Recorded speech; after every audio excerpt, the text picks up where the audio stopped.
Uma boa noite para você. Falamos hoje sobre dois assuntos importantes. Um é sobre a Covid, os cuidados, como é que está ainda a pandemia, se já dá para a gente se sentir seguro ou não. Outro tema também bastante importante é o que aconteceu na Turquia e na Síria, com os terremotos fortes seguidos.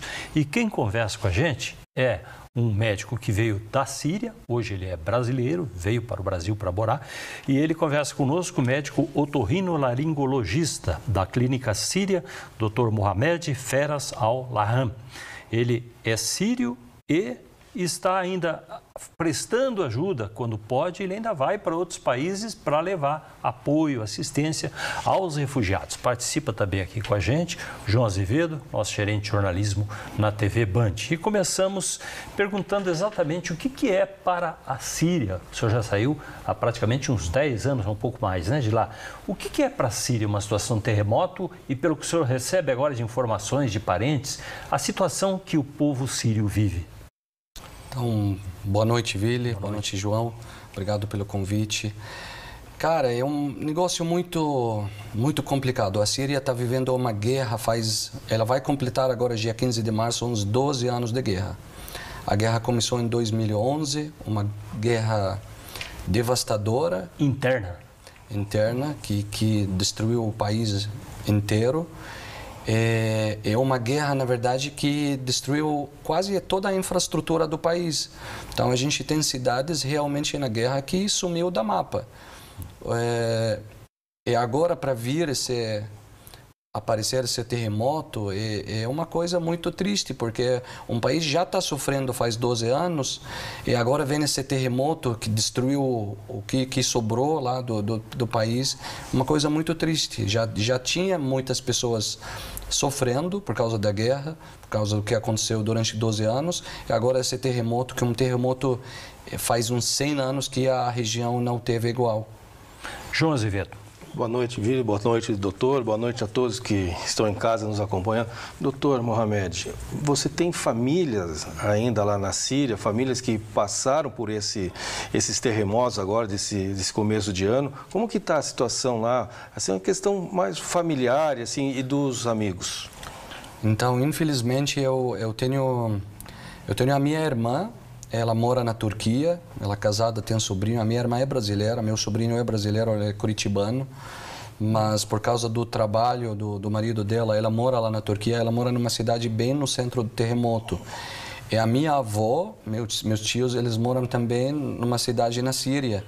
Então foi uma notícia muito triste que no mesmo dia, das duas partes da família, em dois países diferentes, eles teve a mesma catástrofe. Então, para nós era um choque enorme. Graças a Deus que eles estão vivos até hoje, esse é que importa. Mas eu lembro que era domingo à noite, a gente estava indo dormir, aí minha irmã já estava nos ligando, falando que ela perdeu a casa, que ela está na rua, que o terremoto está destruindo tudo. A gente não estava entendendo o que estava acontecendo. Aí a gente começou a abrir os canais lá dos árabes, lá da TV, e a gente estava vendo o tamanho da catástrofe, que é uma coisa muito horrível, né? Então ele pegou toda a parte sul da Turquia, a parte norte da Síria, e até hoje o número das vítimas ele está aumentando. Até hoje mais 50 mil vítimas. Então um terremoto foi bem grande mesmo. E essa população não tem muita saída, porque sair do país, buscar outro continente, principalmente, tem um custo muito alto. Na verdade, essas pessoas, por exemplo, na Síria, a população da Síria, a gente tem que voltar lá no início. Desde o início da guerra até hoje, mais da metade da população deixaram o país. Então, uma população da Síria que antes de 2011, o ano onde a guerra começou, a gente era em 23 milhões. Hoje nem 10 milhões tem. Então, metade da população deixaram realmente o país, espalharam pelo mundo. Eu sou da metade da população que veio aqui no Brasil. Quem ficou lá, ficou porque realmente ele não conseguiu sair. Ou não tinha como sair, ou, por exemplo, não tinha como, né? Família, questão econômica, financeira. Então, esse tudo afeta muito as pessoas. Eles estavam lá, eles já tipo, morrendo de fome, não tem comida, não tem infraestrutura, não tem recursos, não tem para nada. Aí veio esse terremoto para aumentar muito mais o sofrimento. E o que fazer para ajudar essas pessoas? Cara, eu acho a melhor coisa para ajudar é doações, né? Existem várias organizações, especialmente organizações internacionais, ONU, o Acnur, o Cruz Vermelha. Então, existem várias organizações que eles realmente ajudam. Médicos Sem Fronteiras, apesar que Médicos Sem Fronteiras eles não entram na Síria, né? Mas eles ficam também na fronteira com a Síria, eles estão ajudando, porque o terremoto ele atacou 2 países. Então, na Turquia também eles estão precisando muito. Mas eu acho que doações ajudam bastante. A gente fez uma ação social aqui em Curitiba pela Igreja de São Jorge. Também eles conseguiram levar algumas coisas lá. Então, eu acho orações, mais que isso eu não tenho o que fazer. E foi justamente por essa vivência de perto, com toda essa catástrofe, essa situação de guerra, que veio a sua preocupação em participar como voluntário, deixar o Brasil durante alguns períodos para ir ajudar em campos de refugiados?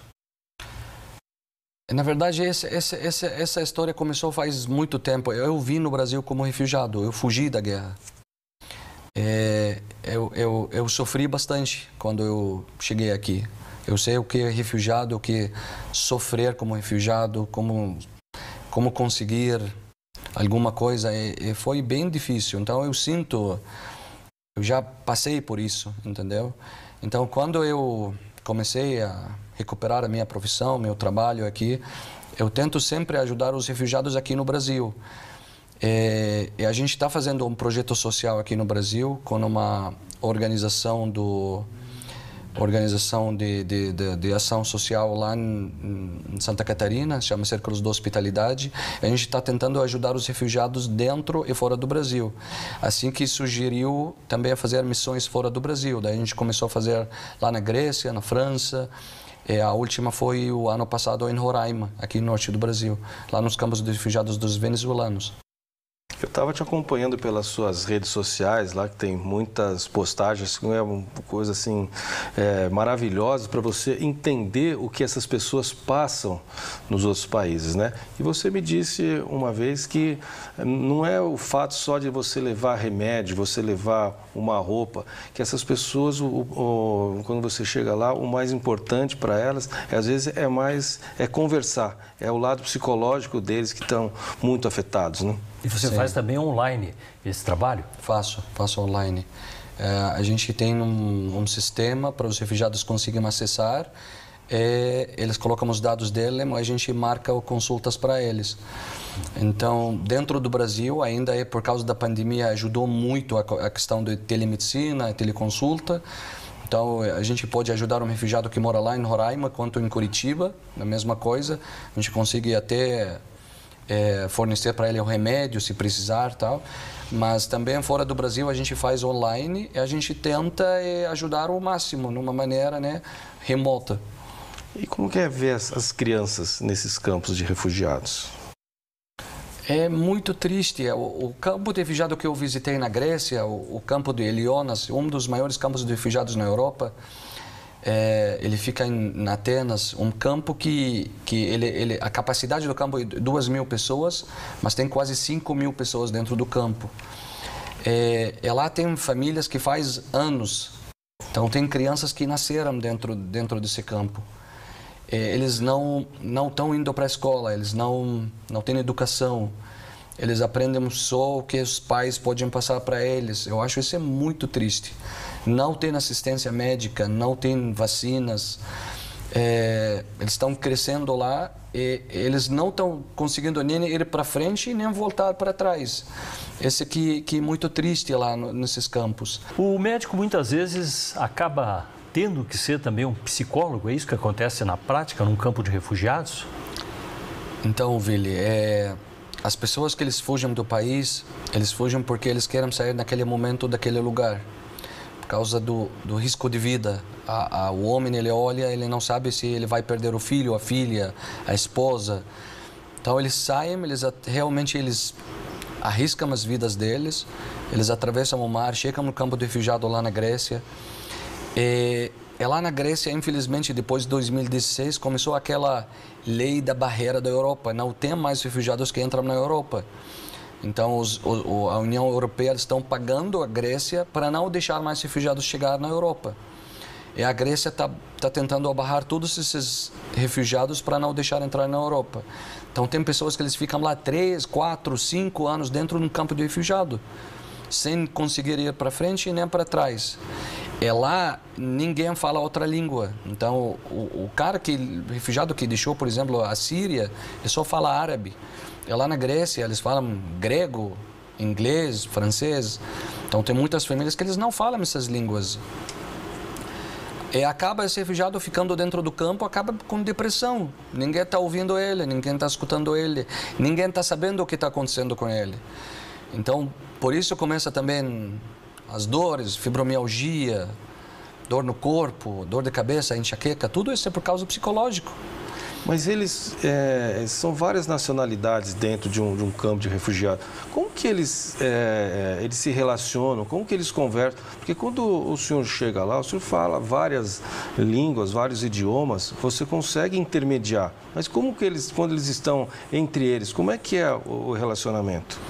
Uma pergunta muito boa. Então, esse campo que eu visitei na Grécia, de Elionas, um campo grande, enorme, tem várias nacionalidades. A maioria lá são da Síria.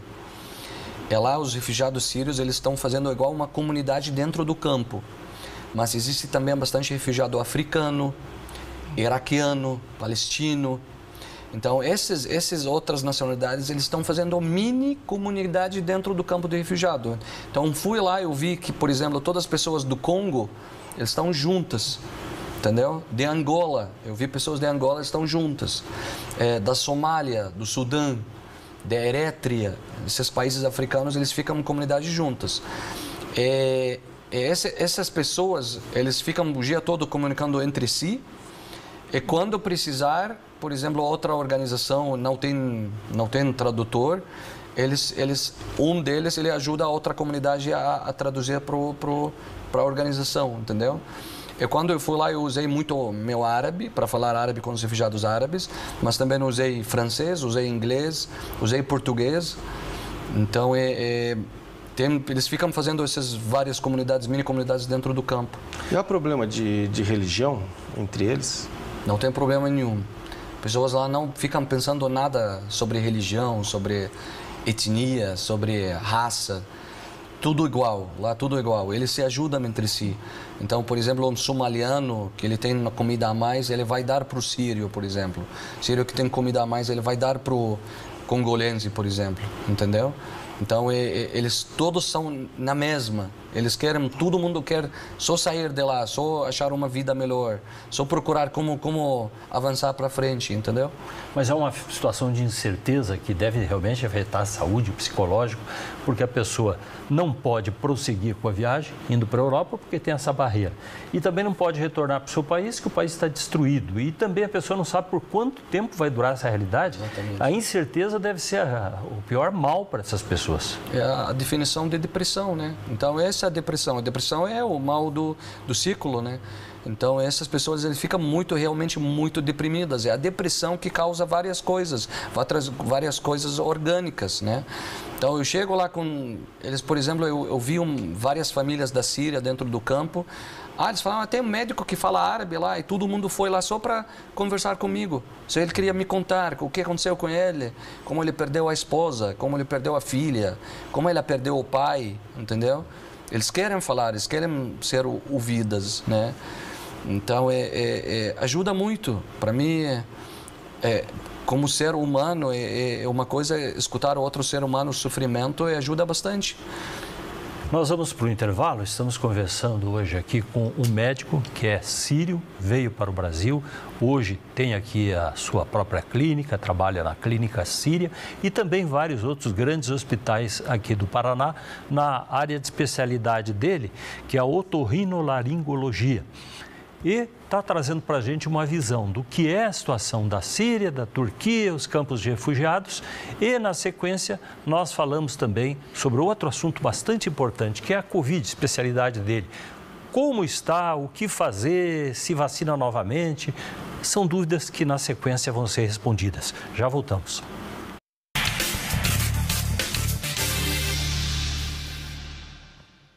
Só quem fabrica vende mais barato. Óculos completo, armação mais lentes para grau, apenas R$ 99,00. 10 vezes de R$ 9,90. Seus óculos cientificamente perfeitos. E se achar mais barato, leva de graça. A Telesom está de casa nova. Venha aproveitar as promoções e novidades que preparamos para você.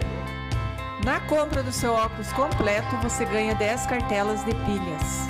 A Telesom está no coração da cidade, entre as duas marechais. O seu verão terá um gostinho pra lá de especial na Mercearia Anos 30. O melhor rodízio de pizza de Curitiba com mais de 60 sabores e mini churros à vontade. Sextas e sábados também oferecemos nhoque frito com molhos fungo, alfredo e chocolate. Polenta cremosa, batata e polenta frita. Além de uma super novidade, o delicioso risoto de gorgonzola. Mas não para por aí. Quem disser que viu esse comercial aqui na Band, leva de brinde uma soda italiana. Tá esperando o quê? Vem pra Mercearia Anos 30. Não compre seu carro ainda, está voltando o maior feirão do Brasil, Feirão Dudu é Show, dia 3, 4 e 5 de março, no Parque Barigui. Tá esperando o quê? Quer comprar seu veículo com qualidade, procedência e as melhores taxas no mercado? Está aqui 5 milhões de crédito pré-aprovado, as 3 primeiras parcelas de R$ 199,00.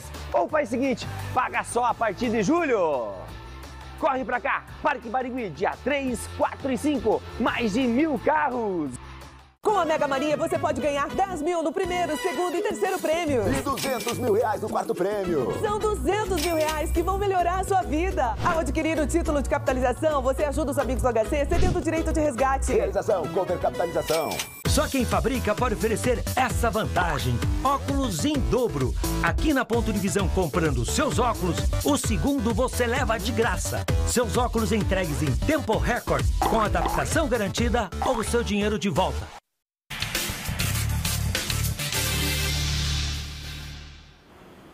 Agora nós falamos sobre a Covid. Lembrando que o nosso entrevistado é preciso ler o nome dele porque sírio não é fácil. Mohamed Feras Al-Lahan. É isso, né? Certo. Não, sírio, certo. veio para o Brasil e agora ele fala sobre o trabalho diário dele em vários hospitais em Curitiba e na clínica síria que ele criou também, de como é a situação da Covid. João Azevedo.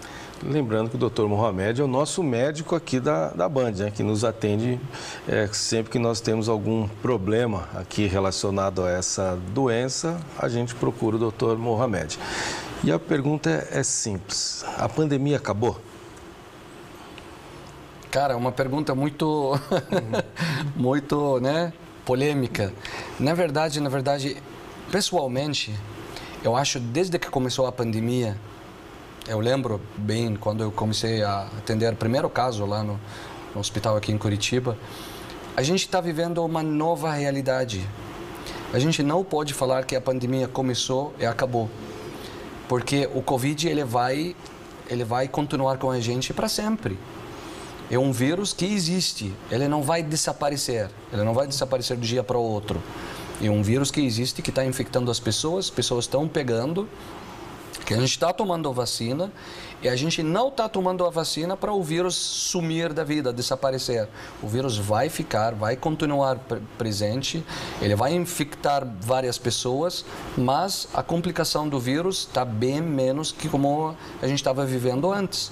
Por exemplo, o paciente antes, em 2020, eu lembro vários pacientes, o hospital está lotado, muito paciente entubado, UTI entubado, muita gente, muitos óbitos, então estava muito grave, uma doença muito grave.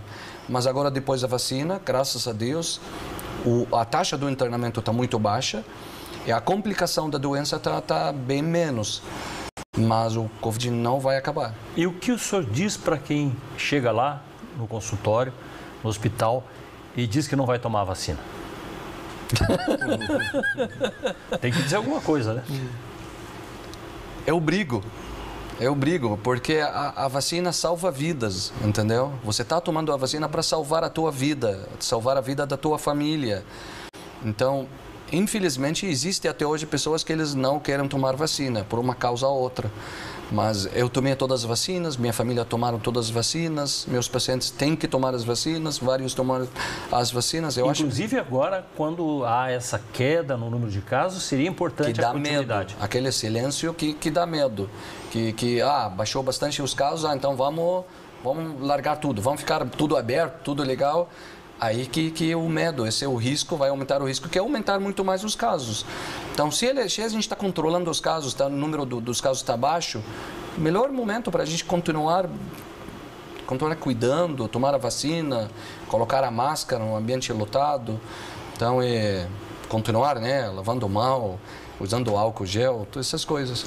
E como foi aquele momento da pandemia, né? 2 anos atrás, os hospitais lotados, muita gente. Como que foi enfrentar esses hospitais, né? Que uma vez a gente conversando, o senhor disse que você viu muita destruição na guerra, né? E aqui hoje naquela época estava se perdendo muitas vidas e não danos materiais, né? Pois é. Cara, eu não gosto de lembrar do tempo da pandemia porque realmente foi um tempo muito triste. Vários pacientes nos corredores, vários óbitos. Você tenta fazer tudo, mas para todo mundo era uma coisa nova. Não é uma coisa que a gente estuda nos livros da Faculdade de Medicina, entendeu? Um vírus novo que a gente não sei como ele se comporta, o que vai fazer. A gente estava aprendendo cada dia uma coisa a mais, entendeu? De repente você conhece a paciente e tal, de repente esse paciente ele está na tua frente, entubado, na UTI, você não sabe o que fazer. Então, dá muita agonia, ele estava muito triste. Risco de vida para a equipe. E cada organismo reagindo de uma maneira diferente ao medicamento, né? Exatamente. Na verdade, a gente não tem... Agora que está saindo, agora esse ano, final do 2022, está saindo uma medicação para a Covid. Mas a gente estava tratando em geral. Não existe um remédio contra a Covid, entendeu? Não é uma gastrite que a gente toma um protetor gástrico que ele vai resolver. É uma doença nova que 2 irmãos podem pegar. Um irmão ele pode evoluir numa pneumonia em 48 horas e falecer. E outra pessoa ele pode só mostrar os sintomas de gripe normal. Então é bem diferente. Você não sabe como fazer, como comportar. Foi um momento muito difícil para todos nós. E agora continua sendo ainda difícil porque há um potencial problema que pode ressurgir. E, infelizmente, parece que não há essa conscientização. O próprio Carnaval mostrou isso. Pois é, eu vi as cenas lá.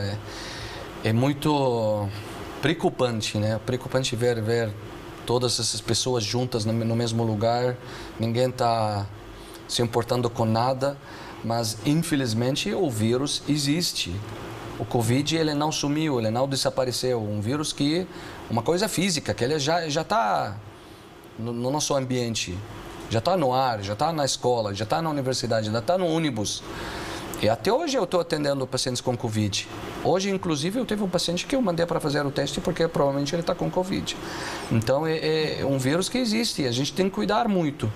Esse que a gente está falando antes da entrevista sobre o ambiente fechado, no avião, quando viajar. Inclusive, eu peguei no avião.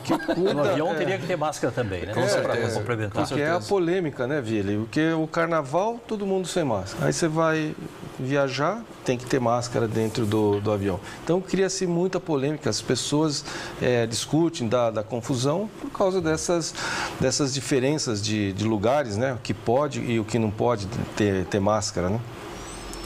Cara, eu acho muito simples. Não precisa ter muita polemia, né? Ambiente fechado, use máscara.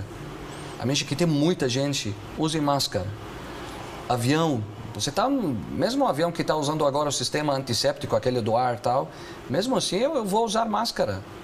É o mínimo que eu posso fazer para me proteger e proteger os outros. Porque agora, com a vacina ainda, você pode pegar o Covid, você pode não misturar nenhum sintoma e você pode passar para outra pessoa. Esse é o que é perigoso agora. Então, eu acho que as pessoas eles têm que continuar a cuidar mesmo. E a forma de conscientização, porque também dá a impressão que isso parou. É muito importante que isso esteja nos meios de comunicação, aí entram prefeituras, governos, e a sensação que existe é que como se o problema tivesse sido resolvido no Brasil. né? Não se faz mais nada com intensidade de conscientização. É triste. Até hoje, por exemplo, se você quiser aplicar para viajar para um país europeu, Estados Unidos, eles ainda perguntam sobre as suas vacinas de Covid, eles ainda perguntam se você pegou Covid, se você está com sintomas. Então, o problema é que agora vai continuar com a gente para sempre. Eu acho relaxar agora nesse momento muito perigoso. A vacina, essa da Pfizer, a nova bivalente, ela é eficaz? Toda vacina é eficaz. Toda vacina que eles estão fabricando agora é eficaz. Não existe vacina não é. Entendeu? Eu acho que o mais importante é que a tua carteira de vacinação fica sempre atualizada. Não importa se você tomou Pfizer, se você tomou AstraZeneca, tomou Coronavac, o mais importante é que você seja vacinado. O senhor vamos terminar aí porque o nosso tempo está quase encerrando, mas é importante esse seu depoimento. O senhor vem de um país que estava em guerra, cresceu, viveu, viu toda essa destruição na Síria e decidiu sair e veio para o Brasil. Gostaria de entender como é que foi a receptividade no Brasil e, mais que isso, aprender um novo idioma, revalidar o seu diploma e entender a lógica da medicina brasileira. É muita coisa em comum, mas também é coisa que tem que ter adaptação. E também não é só escolher o Brasil, porque Curitiba. Eu estou escrevendo um livro sobre a minha jornada até aqui. Se Deus quiser, para sair o ano passado, mas se Deus quiser, vai sair esse ano. Aí vocês vão saber todas as respostas das suas dúvidas. Mas quando eu saí com minha família da Síria, a gente estava só com objetivo só. Sair do país. Tem que sair. A gente não consegue mais ficar naquele lugar mais. Muitos mortos. A morte estava em todos os lugares. Risco de vida. Eu estava morrendo de medo que vou perder a minha mãe, minha irmã, meu irmão. Então a gente tinha que sair. Eu não tinha nenhuma ideia onde eu vou. Para onde Deus vai me mandar, vai me encaminhar para onde eu não sei. A gente começou o caminho, a gente procurou refúgio em vários países. O Brasil foi o único país que aceitou toda a família juntas. 6 pessoas juntas. Então é por isso que eu vim aqui no Brasil. Porque eu falo sempre que o Brasil me escolheu. Não fui eu que escolhi o Brasil. E quando a gente ganhou visto para vir aqui no Brasil, a gente fez uma pesquisa, eu e minha família. Minha mãe, meus irmãos, onde a gente vai no Brasil. A gente ficou entre 3 cidades, entre Curitiba, Florianópolis e Porto Alegre. E no final a gente decidiu Curitiba porque para nós, teoricamente, era a cidade mais perto de Damasco, onde a gente morava. E realmente, quando a gente chegou aqui, a gente achou realmente tem uma cidade muito parecida com a cidade onde a gente morou e viveu. Se sente brasileiro, totalmente brasileiro hoje? Eu não sinto brasileiro. Eu sou brasileiro. Hoje já com documentação, naturalizado, diploma já aceito há muito tempo? Na verdade, já sou com coração brasileiro. Hoje eu com orgulho, quando eu saio fora do Brasil, eu falo, eu sou médico brasileiro que vim aqui para ajudar. Entendeu? Porque, na verdade, essa jornada que eu fiz, vários conceitos mudaram na minha vida, na minha cabeça. Então, o conceito do país, da nacionalidade, da família, tudo mudou para mim. Para mim, não é mais o país onde você nasce. O país é onde a tua família, teu amor, teu trabalho, teus amigos estão. Pretende voltar à Síria um dia? Não tenho previsão. Eu acho que não vou voltar. Não sei o que vai acontecer, mas para mim eu nunca voltaria. E, para resumir, a sua carreira acabou aqui, apesar de todas as dificuldades de língua e tudo mais, acabou tendo uma decolagem que dá para dizer rápida, né? Por toda a dificuldade. Bom, faz 10 anos que estou aqui. Demorou um pouquinho, mas eu não posso reclamar. Graças a Deus deu tudo certo e está indo bem. Muito obrigado pela presença com a gente. Obrigado, Vili. Obrigado. João Azevedo também, nosso gerente de jornalismo, que nos ajuda aqui nas entrevistas. Muito obrigado a você que acompanhou o programa.